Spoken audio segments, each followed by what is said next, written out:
ले लो, आप ले लो कोई भी।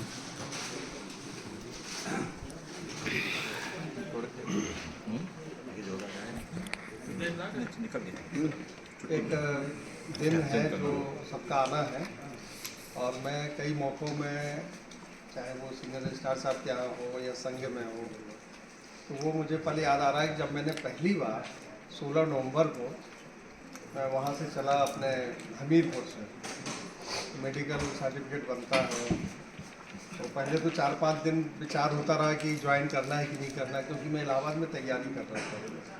तो हमारे मन में ऐसा विचार लाया गया कि ज्वाइन कर लो, फिर इलाहाबाद आ जाना, अपनी तैयारी करते रहना। तो जब मैं कानपुर से लखनऊ बस से आ रहा था, तो मैंने कहा यार हाईकोर्ट कहाँ पे है, आप लखनऊ के हैं? तो उन्होंने कहा हाईकोर्ट तो इलाहाबाद में है, गलत आ गए। हमने अपना देखा लेटर कि यार इसमें तो लखनऊ बेंच लिखा है। तो खैर यहाँ आए तो नाका हिंडोला में हमारे यहाँ के निवासी नायक जी उस समय नाका हिंडोला थाने में थे, कोतवाल थाना अध्यक्ष। तो उनके 4 बाग से पास ही में नाका हिंडोला, वहाँ गए तो उन्होंने कहा कि वो तो हजरतगंज ट्रांसफ़र हो गए, पर एक दीवान जी ने हमें रिक्शा करा दिया 50 पैसे का, तो शायद 1 रुपये उसमें। तो उन्होंने कहा इनको हाई कोर्ट छोड़ के आना, ये है ना। तो हाई कोर्ट जब आए तो हमने कहा पक्का है कि अब हाई कोर्ट तो है लखनऊ में। यहाँ आए तो थोड़ी सी दाढ़ी बड़ी थी और वो स्टूडेंट जैसी लाइफ थी। नेहरू युवा संगठन के हम अध्यक्ष भी थे, तो सब कुछ उसी तरह का था। तो दिमाग में आया कि चलो दाढ़ी बनवा लेते हैं, क्योंकि दाढ़ी बड़ी है, ज्वाइनिंग करें, गलत इंप्रेशन है। वो नाई के यहाँ हम गए, दाढ़ी बनवाई, और जब पहुँचे कहीं तो एक हमने कहा इनसे पूछे ये जमादार हैं, वो बब्बा पहने, तो वो तुरंत ले गए कि हाँ हाँ। और वहाँ पे रविनंदन जी थे, शैलेंद्र के पिताजी, उनसे मिलवाया, उन्हें वेरी गुड और तुरंत कुछ किया। और एक श्रीवास्तव जी ऊँचेपुरे से, वो ले गए फिर भंवर सिंह साहब के यहाँ। तो वहाँ ले गए तो हम पहले तो अटपटा ये लगा कि यार इन्होंने हमें बैठने के लिए नहीं कहा, क्योंकि हम वहाँ डीएम सबसे जाते थे नेहरू युवा केंद्र की वजह से, तो सब लोग बड़ा बैठते हुए कहते थे कि यार जैसे हम प्रिंसिपल के यहाँ जाते हैं तो नहीं बैठते हैं, ये तो यार कैसे अधिकारी की बैठने को नहीं कह रहे। खैर, तो वहाँ पे उन्होंने हमसे कई तरह के प्रश्न किए। जब प्रश्न किए कि, और उसी में प्रश्न किया कि उस समय मोटरसाइकिल का जमाना, स्कूटर था, स्कूटर चला लेते, हमने कहा नहीं चला पाता, यहाँ कहाँ रुकोगे, हमने कहा। तो हमने परिचय बताया कि हमारे ग्रैंडफादर के छोटे भाई का महानगर में आवास है, वो क्या करते थे, हमने कहा वो तो डायरेक्टर जनरल ऑफ इंडिया रहे। तो कहे अच्छा। तो उनको शायद उसकी वजह से या जो भी बातचीत से अच्छा लगा हो, तो उन्होंने कहा इनको नायाब साहब के पास ले जाओ। तो हमारे पहले गुरु नायाब हसन साहब थे, व्यवस्था अधिकारी, उन्होंने नायाब साहब के सुपुर्द कर दिया, और उसमें ऑर्डर लिख दिया ACO कुछ लिख दिया। तो कह रहे अरे वाह बधाई हो, आपको कोर्ट अफसर बनाया गया। तो हमने कह रहे अपॉइंटमेंट लेटर इनको भी दिखाओ। तो उन्होंने कहा नहीं आप ये है। और अगले दिन आए हम, DN शायद 17 को ज्वाइन किए थे, और फिर हम 3-4 लोग मिलके, पहले तो हम बाबा जी के यहाँ रहे हफ्ता 10 दिन 15 दिन, फिर हम संजय द्विवेदी ये सब लोग अपना कमरे ढूंढ रहे थे, उसमें फिर हम लोग साथ साथ रहे काफ़ी। 19 महीने हमारा ओम प्रकाश, मुकेश और देवेंद्र जी साथ रहा। तो अगले दिन जब हम आए तो हमारी नेम प्लेट लगी थी। मैंने ये क्या चक्कर, वो कहा कि तुरंत जाओ आप सुप्रीम कोर्ट। तो नहीं, मतलब तीसरे दिन सुप्रीम कोर्ट भेज दिया एक फाइल के साथ। तो एक सेक्शन अफसर थे पांडे जी, बड़े नाराज हुए, कल की नौकरी है, फाइल खो गई, नौकरी और चली जाएगी। पर हमारे अंदर एक वो रहता था कि चैलेंज दो, और हम चैलेंज को स्वीकार कर रहे हैं, उस काम को करना। तो आगे बहुत अच्छा टाइम बीता।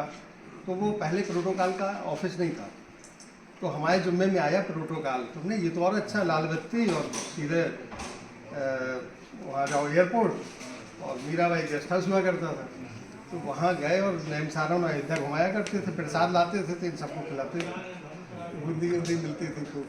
तो कहने का मतलब एक बड़ी अच्छी शुरुआत हुई। और वो जो तैयारी चल रही थी कि अभी 3 अटेम्प्ट IAS के बाकी हैं, और ये देना है वो देना है, और सारे के सारे चले गए उसमें। अच्छा, अब हम आए थे ग्रामीण क्षेत्र से, टाई बांधना नहीं आती थी ना, टाई आज भी बांधना आती वैसे तो, पर हम कहानियाँ लिखा करते थे उस समय भी। तो हमने पहली जो टाई है वो मुकेश जी की पहनी, और हम इतने दुबले थे कि मुकेश जी के कपड़े भी हमने पहने, क्योंकि वहाँ से 2 जोड़ी कपड़े लाए। अब हम लोग साथ ही साथ रहे भी हैं हम उधर में। ये हमारे, इनका हमने एक नाम रखा था उस समय मुंशी जी, क्योंकि हम लोग जब भोजन करने जाते थे या हम लोग मूंगफली भी खाएंगे तो 5-5 पैसे का हिसाब ये लिखते थे। मुकेश आटा लाए 1.5 किलो, सब्जी इतने की आई है, आलू इतने की, और ये इनसे 5 रुपये बाकी हैं। यानी उस समय 20 रुपये किलो तो सेब मिलता था। तो एक बहुत अच्छा हम लोगों ने समय बिताया राजकुमार निगम जी के आवास में, और संजय द्विवेदी जी के साथ भी कई जगह हम लोग गए, यहाँ मकान देखना है, वहाँ देखना है, पर संयोग रहा कि हम, मुकेश, ओम प्रकाश और ये और कोई भी था, इतने लोग हम लोग साथ साथ रहे।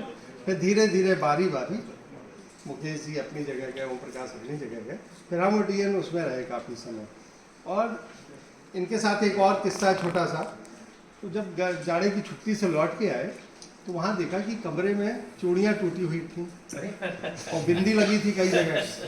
अच्छा, हम आए थे, हमने कहा यार ये चूड़ी कहाँ से आई, बिंदी कहाँ से आई, तब इन्होंने बताया कि हम शादीशुदा हैं, पहले फोन कर गए थे। और मोहित जो बाद में जन्म लिया वो वहीं के हैं। तो ये हम लोगों का बड़ा अच्छा कि हाई कोर्ट में नौकरी की, फिर ये इंदिरा नगर हम लोग जाते थे, ये पता चला नकल में थे और साइकिल से आते जाते थे। इनकी साइकिल ऐसे चलती थी जैसे आजकल की फॉर्च्यूनर वगैरह चलती है, बड़ी स्पीड से चलाना। हम कहते यार बड़ा अच्छा कमांड था। और वहाँ इनके बच्चों को हम खिलाया करते थे, तो भाभी जी चाय नाश्ता देती थी। तो एक हम लोगों का बड़ा प्रेम का संबंध रहा। केदार भी थे उस समय, और मुकेश जी के साथ तो हमारी कई ऐसी ऐसी चीज़ें हैं जो हम अपनी धर्मपत्नी को भी छिपा जाते हैं वो चीज़ें। तो ऐसी दोस्ती हमारी देवेंद्र के साथ और मुकेश जी के साथ रही। ये हमारे राज जानते हैं, हम इनके राज जानते हैं। तो ऐसी जब आपके अंदर दोस्ती रहती है, ये आपकी एक जीवन की उपलब्धि है। हमारे 2 मित्र हैं, एक राजा भैया सिंह परिहार, एक गांव का एक अच्छा एक का साथी ओम प्रकाश अग्रवाल, एक रविंद्र सिंह है। और हाई कोर्ट में हमारे 2 मित्र हैं जो उस प्रगाढ़ता के हैं, एक मुकेश जी, एक देवेंद्र जी। बाकी सभी जो हमारे जीवन में 2 ही 3 मित्र होते हैं, ज़्यादा नहीं होते हैं। बाकी मित्र तो होते हैं, पर जो एक बहुत अंतर संबंध होता है, जो पूर्व जन्मों का संबंध होता है, वो हम लोगों ने महसूस भी किया होगा। कॉलेज के समय जब आप पढ़ रहे थे, तब भी उस समय के मित्र, या आप कहीं नई जगह गए, जैसे मैंने डिप्टी कलेक्टर की परीक्षा भी पास की, इंटरव्यू में नहीं हुआ। जब नहीं हुआ तो ये लगा कि अब लेखक बनना है। तो मान लो हम वहाँ निकल गए होते, या रेलवे में हो गया था, रेलवे में चले जाते, तो भंवर सिंह साहब बोले कि जब तुम यहाँ हो तो जब और बड़ी पोस्ट में जाओ तो छोड़ना हाई कोर्ट। तो वो प्रेरक रहे कि हम नहीं गए, नहीं तो हमें तो रेलवे में बुक कर दिया था सब लोगों ने, यार इससे अच्छी नौकरी क्या। अच्छा, हमारे परिवार के कई लोग थे भी, तो नहीं गए। और जब स्टेट कंज्यूमर में रजिस्ट्रार वाला आया तो गए, वहाँ चले गए। वहाँ गए तो ये पीछे पड़ गए देवेंद्र की, वो बैंक सेक्रेटरी का भरनी भरना है। तो आज जो हम बैंक सेक्रेटरी बने या रजिस्ट्रार बने, उसमें पूरा पूरा हाथ। आज हम CBL भाई से चर्चा भी कर रहे थे। किससे कर रहे थे चर्चा? आपसे नहीं, कोई थे हमारे सामने। तो हमने कहा कि किस है ना, RV सिंह साहब से कर रहे थे कि RV सिंह साहब से चर्चा कर रहे थे कि तो इन्होंने मोती महल गए और कह रहे नहीं भरना है। हमने कहा नहीं भरना है यार, हम इधर रजिस्ट्रारी हो जाएंगे, ज़्यादा अच्छा कौन जाए वहाँ कोर्ट में। तो बड़ी मुश्किल में खैर भर दिया, क्योंकि इनकी आज्ञा नहीं हम टाल सकते। तो इसी तरह हमने एक प्लॉट लिया वहाँ पे खरगापुर में। तो ओम जी LDA वाले बोले कि वो 10 रुपये में भी मत लेना, सब एक बार हो रहा है। तो इन्होंने कहा नहीं लेना है, क्योंकि मुंशी जी पूरी एक बारीक से पता करके आए कि यार ये बहुत अच्छा है। तो इनके कहने से हमें उपलब्धि वो आवास की मिली, मतलब रिटायरमेंट के बाद जो पैसा मिल रहा है उससे भी ज़्यादा उस प्लाट की कीमत क्या है। तो उसके तो कभी कभी, या हम लोगों के साथ कुछ ऐसा रहा है कि हम लोग 7 पीढ़ी से बुंदेलखंडी हैं, और जब से गए तो वहाँ पर यादव और ठाकुर परिवार है। ठाकुर परिवार समानता में थे और यादव परिवार हम लोगों के खेतों में सेवक उस तरह से